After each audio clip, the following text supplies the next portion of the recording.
Good morning everyone. आप सभी का आपके यूट्यूब चैनल हंस एजुकेशन एकेडमी पर हार्दिक स्वागत है। आज की क्लास में हम देखने वाले हैं दोस्तों अम्ल और सार। अम्ल एंड सार। अम्ल एंड सार के ऊपर यानी कि एसिड एंड बेस के ऊपर इस टॉपिक से बहुत सारे क्वेश्चन पूछे जाते हैं। मैंने तीन पेपरों का मैंने एनालिसिस किया। जो तीन पेपर थे एएलपी टेक्नीशियन 2018 में पूछे गए थे। इसमें 75 क्वेश्चन आते हैं पेपर में, जिनमें से 20 क्वेश्चन साइंस के पूछे जाते हैं। और इन 20 में से मैंने जब तीन पेपरों का एनालिसिस किया तो मुझे इस चैप्टर से 12 क्वेश्चन मिले। तो आप देख सकते हो कि 3 से 4 क्वेश्चन प्रत्येक पेपर में पूछे गए हैं। 3 से 4 क्वेश्चन प्रत्येक पेपर में पूछे गए और वो काफी इजी हो जाएंगे जब मैं आपको करवाऊंगा। मैं अब आपको मेरा खुद का कंटेंट प्रोवाइड करवाऊंगा जो एनसीईआरटी बेस है और सारा कहने का मतलब पूरा उसमें डिटेल तरीके से मैं आपको करवा रहा हूँ। ये हमारी मैक्सिमम 1 घंटे की क्लास होगी। मैं इस टॉपिक को 2 क्लासों में कंप्लीट करवाऊंगा, आधे आधे घंटे की। और साथ में मैंने यहाँ ये 12 क्वेश्चन भी लिए हैं। मैंने यहाँ ये पूरे 12 क्वेश्चन मैं आपको सोल्व भी करवाऊंगा। आप देख सकते हैं एक बार ये सारे क्वेश्चन रेलवे में पूछे गए हैं। और ये ऐसा टॉपिक है कि इससे प्रत्येक एग्जाम में क्वेश्चन पूछा जाता है। कि दैनिक जीवन में हमारे विज्ञान टॉपिक दे के रहते हैं सिलेबस में, तो उसमें ये कंप्लीट सारे आते हैं। आप देख सकते हैं। तो मैं आपको इस चैप्टर का पूरा डिटेल नोट्स प्रोवाइड करवा रहा हूँ आपको। हमारे इस यूट्यूब चैनल पर कंटिन्यू इसी प्रकार की साइंस की क्लासेस चलेगी।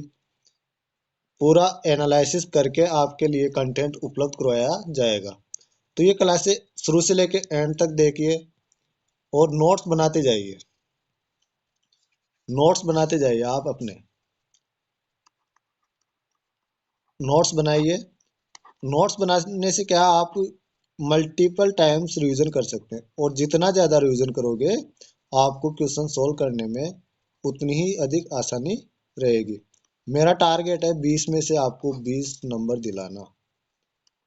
और मैं ये आपको श्योर कर दूं कि साइंस में मैं आपको 20 में से 20 नंबर दिला के रहूँगा। लेकिन आपको कंटिन्यू जो मैं कंटेंट प्रोवाइड करा रहा हूँ उसको नोट्स बनाइए। जो मैं क्वेश्चन सोल्व करवाऊँ उन क्वेश्चनों को अपने नोट्सों में उतारिए और देखिए कहाँ कमी रह रही है और उनको बार बार मल्टीपल टाइम रिवीजन कीजिए।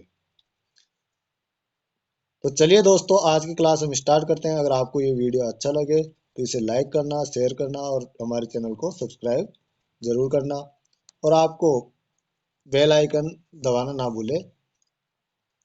तो हमारा टॉपिक है अम्ल और सार। अम्ल एंड सार और इसी के साथ में लवण। इसके ऊपर हम चर्चा करेंगे। मैं आपको बता दूं, मैं आपको बेसिक डिटेल दूंगा। आप कहो कि सर आप इतना बेसिक क्यों बता रहे हो। तो मैं आपको एक क्वेश्चन दिखा देता हूँ। देखिए यहाँ अम्ल के गुणों के बारे में आया है ये क्वेश्चन। तो मैं आपको शुरुआत करूंगा अम्ल और सार की डेफिनेशन से, परिभाषा से। अम्ल, हम सबसे पहले देखने वाले एसिड से देखने वाले हैं। अम्ल स्वाद में कैसे होते हैं। अम्ल स्वाद में खट्टे होते हैं। अम्ल जलीय विलयन में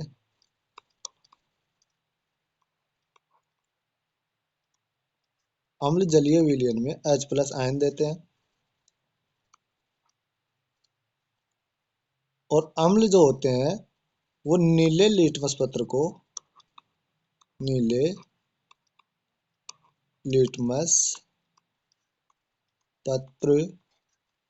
को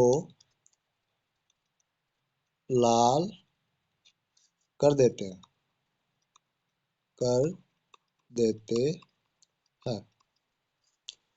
तो मैंने बताया कि जो अम्ल है स्वाद में खट्टे होते हैं, जलीय विलयन में H+ आयन देते हैं और नीले लिटमस पत्र को लाल कर देते हैं। और हम देख सकते हैं जो एसिड है, एसिड ये एक लैटिन शब्द है एक एसियर। लैटिन शब्द कौन सा है? एसियर, इससे बना है। और एसियर का अर्थ है खट्टा। एसियर का क्या अर्थ है? खट्टा। तो अम्ल एसिड जो है, एसिड की उत्पत्ति किससे हुई है? एसियर शब्द से, जिसका अर्थ है खट्टा। तो जो पहला क्वेश्चन मैंने आपको दिखाया था, ये वाला, ये क्वेश्चन इसी पे आधारित है। निम्नलिखित में से कौन सा एक अम्ल का गुण नहीं है? तो मैंने बताया कि अम्ल नीले लिटमस पत्र को लाल में परिवर्तित कर देते हैं, ये करेक्ट है। अम्ल का स्वाद खट्टा होता है, ये भी सही है। अम्ल क्षार के साथ मिलकर लवण बनाते हैं, ये भी करेक्ट है। अम्ल का स्वाद कड़वा होता है, ये गलत है। तो इसने गलत ही पूछा है कि गुण नहीं है, तो हमारा यहाँ ये करेक्ट आंसर होगा।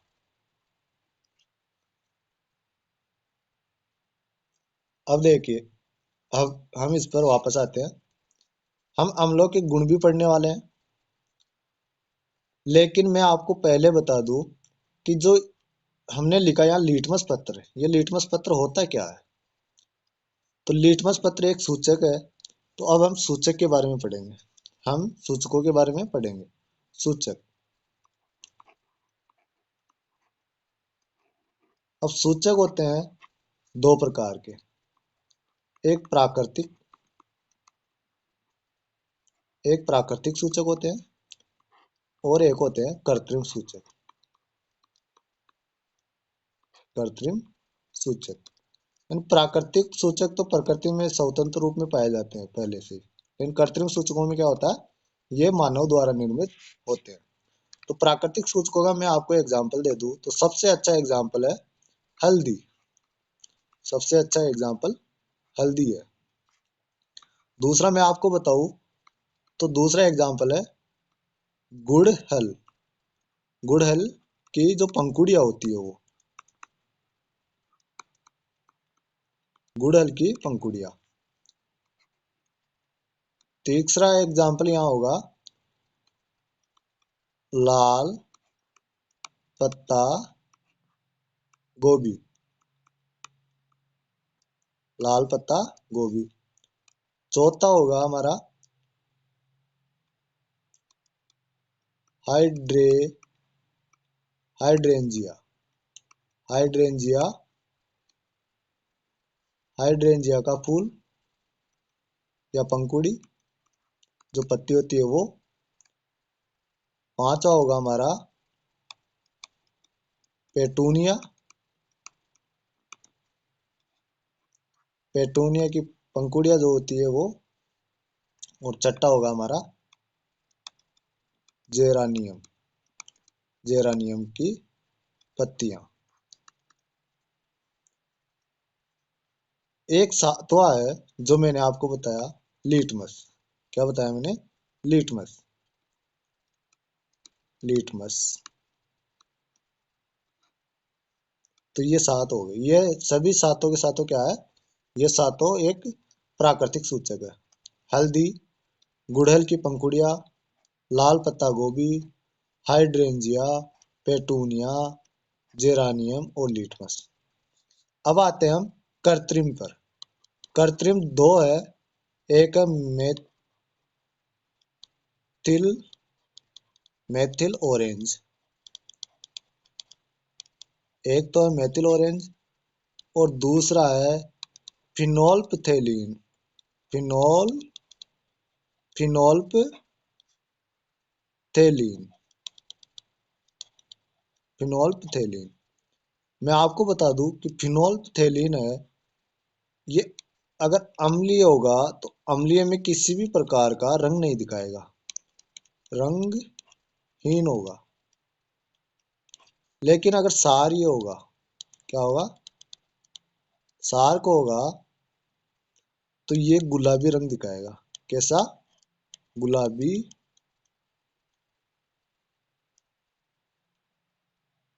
गुलाबी। रंग कैसा दिखाएगा? ये रंगीन होगा अम्ल के लिए, और यहाँ गुलाबी दिखाएगा क्षार के लिए। अब हम आगे चर्चा करते हैं लिटमस के ऊपर। लिटमस, हम एक भी टॉपिक ऐसा नहीं छोड़ेंगे जिसकी हमने डिटेल ना की हो, क्योंकि प्रत्येक टॉपिक से क्वेश्चन पूछे जाते हैं और पूछे गए हैं। लिटमस, अब लिटमस के बारे में देखें तो हम ये थैलोफाइटा जो समूह होता है, थैलोफाइटा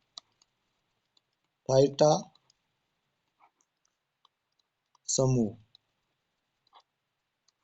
का एक पौधा है। थैलोफाइटा समूह में पाया जाता है लीचेन का पौधा। लीचेन पौधे से प्राप्त होता है। थैलोफाइटा समूह के लीचेन पौधे से प्राप्त होता है। और थैलोफाइटा समूह के बारे में मैं बता देता हूँ। इसमें क्या होता है कि जो थैलोफाइटा समूह है, इसमें पौधे के विभिन्न भाग नहीं पाए जाते। क्या नहीं होते इसमें? पौधे के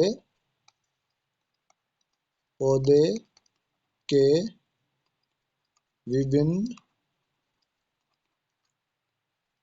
भाग नहीं पाए जाते। पौधे के विभिन्न भाग नहीं पाए जाते किसमें? थैलोफाइटा समूह के जो पौधे होते हैं उनमें। तो हमने देखा लिटमस क्या है। थैलोफाइटा समूह का एक पौधा है लीचेन पौधा, उससे प्राप्त होता है। और इसका निष्कासन किससे किया जाता है? इसे निष्कासित किया जाता है लाइकेन, लाइकेनो, लाइकेनो यानी कि सेक से क्या किया जाता है? इसका निष्कासन, निष्कासित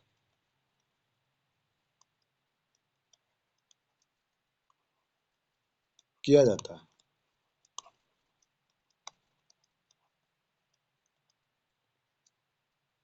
ये यहां तक हो गया हमारा कंप्लीट। अब हम देखते हैं, हमारा टॉपिक होगा दैनिक जीवन में उदासीनीकरण के उदाहरण। अब हम देखते हैं उदासीनीकरण। पहले मैं आपको बता देता हूँ उदासीनीकरण क्या होता है। उदासीनीकरण, उदासीनीकरण ये होता है कि जब अम्ल प्लस क्षार आपस में रिएक्शन करते हैं तो लवण का निर्माण करते हैं। लवण प्लस जल का, लवण प्लस जल, लवण और जल का निर्माण करते हैं। यहाँ हमने एग्जाम्पल में लिया HCl हाइड्रोक्लोरिक अम्ल, और यहाँ हमने लिया सोडियम हाइड्रोक्साइड NaOH। जब इनकी रिएक्शन होगी तो NaCl साधारण नमक बनेगा और जल बनेगा। तो अभी हमारे क्वेश्चन में था कि अम्ल और क्षार क्रिया करके क्या बनाते हैं? लवण बनाते हैं। तो वो करेक्ट था। तो ये रिएक्शन क्या हो गई? उदासीनीकरण अभिक्रिया हो गई। इसी में एक चीज मैं आपको बता देता हूं कि जो अम्ल है, अम्ल अम्ल क्या करते हैं? जब भी धातु ऑक्साइड, धातु ऑक्साइड, अम्ल क्या करते हैं? धातु ऑक्साइड से रिएक्शन करते हैं तो लवण प्लस जल बनाते हैं। क्या बनाते हैं? लवण प्लस जल। तो हम यहाँ देख सकते हैं कि जो धातु ऑक्साइड है वो किस प्रकृति का है। तो हमें यहाँ से पता चलता है कि अम्ल और क्षार क्रिया करके लवण और जल बनाते हैं। तो इसी प्रकार अम्ल और धातु ऑक्साइड क्रिया करके लवण और जल बना रहे हैं, यानी कि यहाँ क्षार आना चाहिए था। तो क्षार की जगह क्या है? यहाँ धातु ऑक्साइड। तो धातु ऑक्साइड की प्रकृति कैसी हो जाएगी? प्रकृति कैसी हो जाएगी इसकी? क्षारकीय, क्षारकीय प्रकृति, क्षारीय प्रकृति हो जाएगी। इसकी प्रकृति कैसी हो जाएगी? क्षारीय प्रकृति। तो कई बार पूछा जाता है कि धातु ऑक्साइड की प्रकृति बताइए। धातु ऑक्साइड की प्रकृति कैसी होती है? तो इनकी प्रकृति होती है क्षारीय प्रकृति होती है धातु ऑक्साइड की।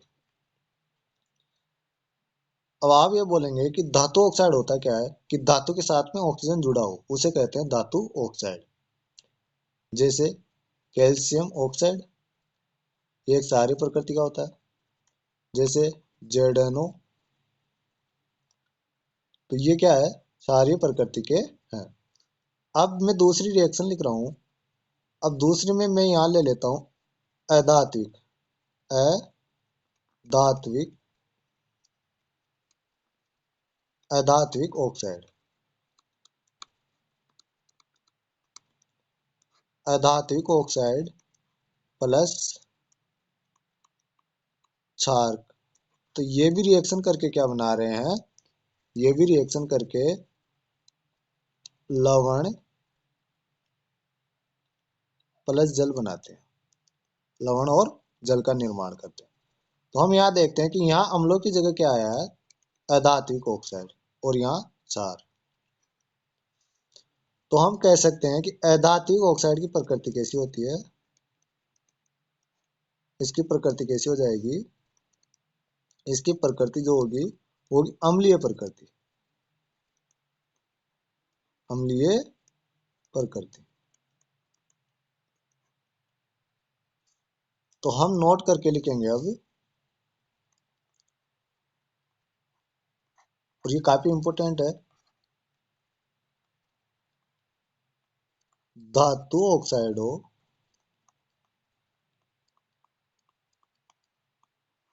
की प्रकृति कैसी होती है, क्षारकीय। और दूसरा हमारा अधातु ऑक्साइडों की, अधातु ऑक्साइडों की प्रकृति कैसी होगी, अम्लीय। धातु ऑक्साइडों की प्रकृति अम्लीय होती है।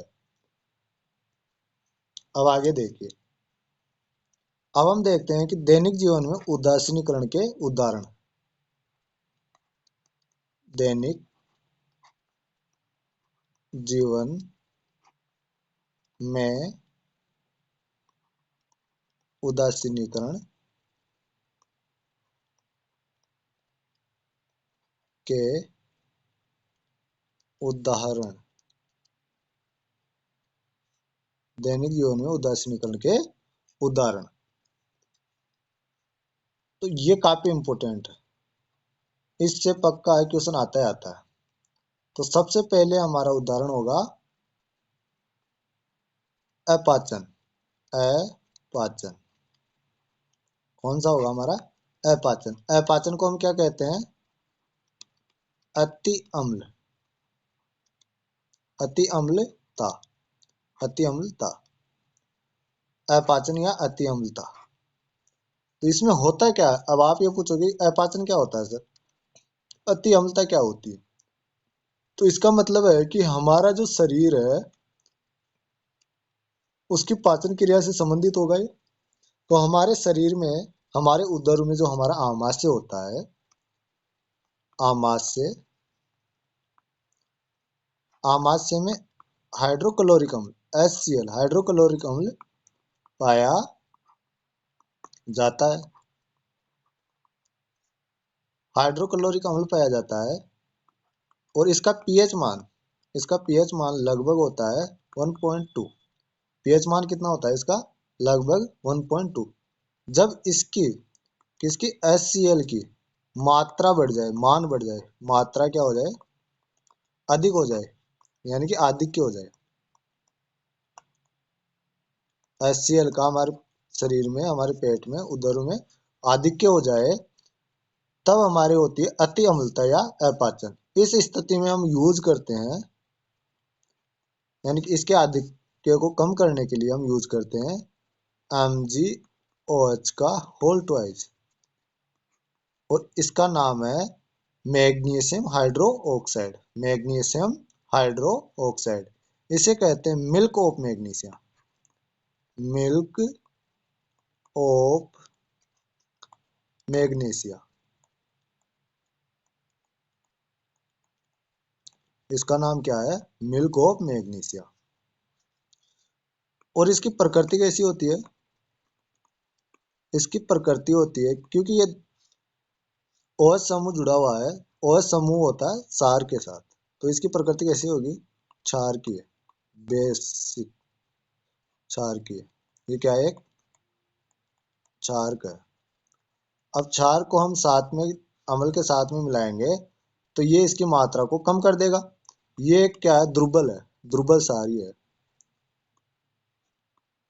दुर्बल क्षार ही है। और इसको हम कहते हैं एंटी एंटे एंटेसिड, यानी कि एंटी एसिड, प्रति अम्ल। क्या कहते हैं? प्रति अम्ल, एंटी एसिड।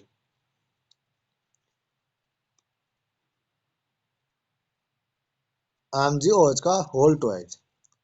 और इसका पीएच मान जो होता है वो कितना होता है? इसका पीएच मान लगभग 10 होता है। पीएच मान कितना होता है इसका? लगभग 10। तो अपाचन या अति अम्लता, जब हमारे आमाशय में HCl की मात्रा बढ़ जाती है तो अपाचन की स्थिति हो जाती है, अति अम्लता हो जाती है। इसे कम करने के लिए हम क्या करते हैं? मिल्क ऑफ मैग्नीशिया, जो एक प्रति अम्ल है, इसको खाते हैं तो हमारा शरीर में जो अम्ल की मात्रा बढ़ जाती है वो कम हो जाती है। इसे क्या बोलते हैं हम? प्रति अम्ल या एंटी एसिड, एंटी एसिड। इसका पीएच मान 10 होता है। तो हमारा ये हो गया अपाचन। अब दूसरा एग्जाम्पल हम देखते हैं हमारे दैनिक जीवन में जो होता है, उनमें हम देखते हैं चींटी का डंक। जो चींटी होती है, चींटियां भी हमें डंक मार देती है। चींटियां, जब हम जंगलों में जाते हैं तो वहां एक नेटल का पौधा होता है, नेटल का डंक, चींटियां नेटल का डंक। इनमें अम्ल पाया जाता है फार्मिक अम्ल, फार्मिक अम्ल। और ये फार्मिक अम्ल है, इसका दूसरा नाम क्या है? मेथेनोइक अम्ल, मेथेनोइक अम्ल। इसका दूसरा नाम क्या है? मेथेनोइक अम्ल, जिसका फॉर्मूला होता है CHOOH, ये वाला, या इसे लिखा जाता है HCOOH, मेथेनोइक अम्ल। ये चींटी के डंक में या नेटल के डंक में पाया जाता है। तो हमसे क्वेश्चन पूछ लिया जाता है कि चींटी के डंक में या नेटल के डंक में कौन सा अम्ल पाया जाता है, तो हम वहां करेंगे फार्मिक अम्ल या मेथेनोइक अम्ल। अब हम आगे देखते हैं कि जब चींटी हमारे डंक मारती है तो हमारे शरीर में फॉर्मिक अम्ल या मेथेनोइक अम्ल चला जाता है, जिससे हमारे शरीर में एलर्जी होने लगती है। अब इसे कम करने के लिए, इसे कम करने के लिए हम क्या करेंगे? तो हम वहां करेंगे कि जो खाने का सोडा होता है, खाने का सोडा, खाने का सोडा, या इसका दूसरा नाम क्या है? बेकिंग सोडा, खाने का सोडा या baking soda, NaHCO3, sodium hydrocarbonate, sodium hydrogen carbonate इसका नाम है। रासायनिक नाम क्या है इसका? Sodium hydrogen carbonate. तो ये सारी प्रकृति का है, तो ये भी एक क्या है? प्रति अम्ल है। क्या है? प्रति अम्ल। इसे खाने से या इसे लगाने से वो क्या है?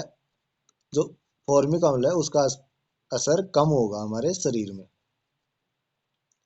या फिर इसे और क्या बोलते हैं हम? एंटेसिड, यानी कि एसिड का उल्टा, विपरीत काम करने वाला। या फिर इसकी जगह हम यूज करते हैं क्या? केलेमाइन, केलेमाइन का विलियन। क्या यूज करते हैं? केलेमाइन का विलियन, इसका यूज करते हैं। इन दोनों में से किसी का भी यूज हम कर सकते हैं। और कैलेमाइन का विलयन में क्या पाया जाता है, इसमें पाया जाता है जिंक कार्बोनेट। क्या पाया जाता है इसमें, जिंक कार्बोनेट पाया जाता है। तो ये हो गया हमारा दूसरा। अब हम देखते हैं तीसरा। नंबर 3 पे हम देखते हैं मृदा उपचार, और ये भी काफी इंपॉर्टेंट है। मृदा उपचार, इससे एग्जाम्पल और अच्छा कोई हो ही नहीं सकता उदासीनीकरण के लिए, मृदा उपचार। और एग्जामिनर यहाँ से कई बार क्वेश्चन पूछा गया है एग्जामिनर के द्वारा कि मृदा उपचार। अब मृदा का उपचार करते हैं हम, तो पहले हम देखते हैं मृदा किस प्रकार की होगी। अगर अम्लीय होगी, अम्लीय, अगर क्या होगी, मृदा कैसी होगी, अम्लीय। मैं कलर चेंज कर लेता हूँ। मृदा हो अम्लीय, अम्लीय हो तो, मृदा कैसी हो, अम्लीय हो तो हम क्या करेंगे उसमें, अम्लीय है तो हम क्या करेंगे, अम्लीयता को कम करने के लिए क्षार मिलाएंगे, क्षार मिलाएंगे। तो क्षार क्या होता है, या तो कैल्शियम कैल्शियम ऑक्साइड मिलाएंगे, या फिर कैल्शियम हाइड्रो ऑक्साइड मिलाएंगे, या तो कैल्शियम ऑक्साइड मिलाएंगे या फिर कैल्शियम हाइड्रो ऑक्साइड मिलाएंगे। अब आप कहेंगे कि कैल्शियम हाइड्रो ऑक्साइड, कैल्शियम, ये तो कैल्शियम ऑक्साइड, ये तो कैल्शियम ऑक्साइड, और इसे हम कहते हैं बिना बुझा हुआ चूना, बिना बुझा हुआ चूना। और जब हम इसमें क्या डाल देते हैं, पानी बुझा देते हैं, इसमें पानी डाल देते हैं, तो हमारे पास बन जाता है बुझा हुआ चूना, CaOH का होल ट्वाइस। इसे बोलते हैं हम calcium, calcium, calcium hydro oxide, calcium hydro oxide, इसे बोलते हैं हम बुझा हुआ चूना। पानी डाल दिया तो बुझ गया ना ये, तो बुझा हुआ चूना, कैल्शियम हाइड्रोक्साइड बुझा हुआ चूना। इन दोनों में से किसी का भी हम यूज करके अम्लीयता कम कर सकते हैं मृदा की। तो पहला हो गया हमारा कि अगर अम्लीय मृदा हो तो हम उसमें क्या मिलाएंगे, क्षार मिलाएंगे, और क्षार में क्या मिलाएंगे, कैल्शियम ऑक्साइड, बुझा, बिना बुझा हुआ चूना, या फिर बुझा हुआ चूना। यही मैं आपको एक चीज बता देता हूँ, एक क्वेश्चन काफी बार पूछा जाता है और पूछा गया है कि बुझे हुए चूने में हम बुझे हुए चूने में कार्बन डाइऑक्साइड गैस प्रोवाइड कराते हैं, कार्बन डाइऑक्साइड गैस प्रोवाइड कराते हैं, तो इसका विलयन कैसा हो जाता है, दूधिया। कैसा हो जाता है, दूधिया हो जाता है, CaCO3। तो ये विलयन कैसा हो जाएगा, +H2O। तो जो ये विलयन बना, ये दूधिया हो जाएगा। किस प्रकार का हो गया, दूधिया। और इसको हम क्या कहेंगे, कैल्शियम कार्बोनेट को संगमरमर, संगमरमर, कैल्शियम कार्बोनेट को हम क्या कहेंगे, संगमरमर। इसका यूज जो हम करते हैं, एक तो मृदा के लिए, हम आगे भी पढ़ेंगे इनका यूज अलग अलग डिटेल से। तो इनका यूज करेंगे हम एक तो सारी मृदा के लिए, यानी कि जो अम्लीय मृदा है उसकी अम्लीयता कम करने के लिए, और एक करेंगे हम सफेदी करने के लिए, सफेदी के लिए, सफेदी करने के लिए।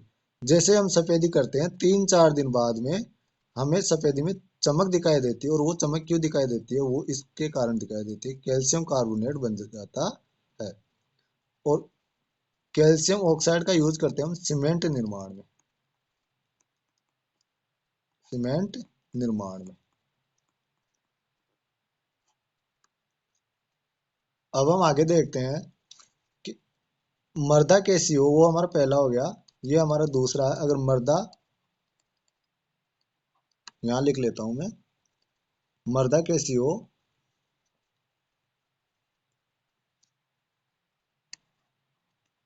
मर्दा क्षारीय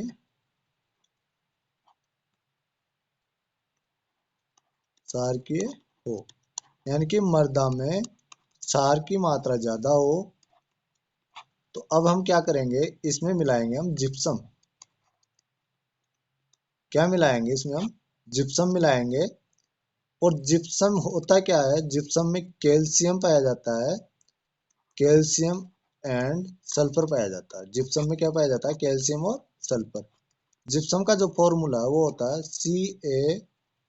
CaSO4.2H2O, ये इसका फॉर्मूला होता है। तो हम किसका यूज करेंगे, जिप्सम का यूज करेंगे अम्लीय, सॉरी, क्षारीय प्रवृत्ति कम करने के लिए। मृदा में जो क्षार की मात्रा है, क्षार की मात्रा है, इसको कम करने के लिए जिप्सम का यूज करेंगे। और जिप्सम में कैल्शियम और सल्फर पाया जाता है। और जिप्सम का जो फॉर्मूला है वो ये होता है CaSO4.2H2O। अब यही मैं आपको बता देता हूँ, अगर इसको हम 273 डिग्री केल्विन पर, 273 डिग्री केल्विन पर हम क्या करें, इसे गर्म करते हैं। क्या करते हैं, हम इसे गर्म करते हैं। तो हमारे पास बनता है CaSO4.1/2H2O। और ये है plaster of Paris, plaster of Paris, POP, plaster of Paris. और इसका यूज किया जाता है हड्डियों को एक स्थान पर, जब हड्डियां टूट जाती है तो टूटी हुई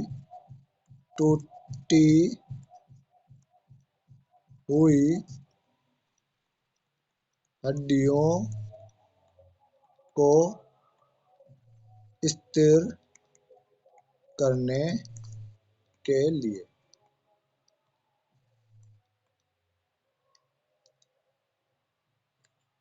तो हमने यहाँ 3 उपाय देख लिए इसके दैनिक जीवन में।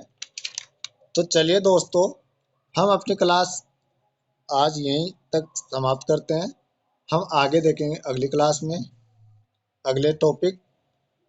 अब ये हमारा लगभग 2-3 क्लास में कंप्लीट हो जाएगा। लेकिन आप देख सकते हो कि मैंने जो क्वेश्चन कराया, मैं एक बार आपको क्वेश्चन बता देता हूँ। देखो, पहला क्वेश्चन, हम यहाँ 2-3 क्वेश्चन कर लेते हैं। निम्नलिखित में से कौन सा एक अम्ल का गुण नहीं है। तो ये क्वेश्चन हमारा पहले हो गया।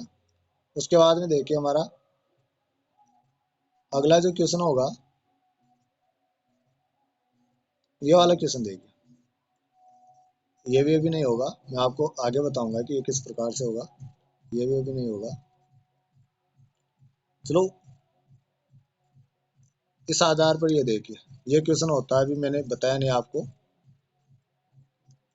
ये वाला देखिए, शुष्क लिटमस पेपर पर शुष्क HCl गैस की क्या क्रिया होती है। अब हम यहाँ देखते हैं कि इसकी कोई क्रिया नहीं होगी। नीला या लाल लिटमस पेपर अपना रंग नहीं बदलता, क्योंकि शुष्क नहीं लेते, हम तनु लेते हैं। तनु HCl, हम क्या लेते हैं, तनु HCl। तो ये अम्ल है, ये क्या है, अम्ल। तो ये क्या करेगा, नीले लिटमस पत्र को, नीले लिटमस पत्र को क्या कर देगा, लाल कर देगा। ये होता तनु होता तो, लेकिन ये दोनों यहाँ शुष्क लिया है, तो इसमें हमारा ऑप्शन बी करेक्ट आंसर होगा। तो आज की क्लास हम यही समाप्त करते हैं। जय हिंद, जय भारत। अगर आपको ये वीडियो अच्छा लगा हो तो इसे लाइक कीजिए, शेयर कीजिए और हमारे चैनल को सब्सक्राइब कीजिए।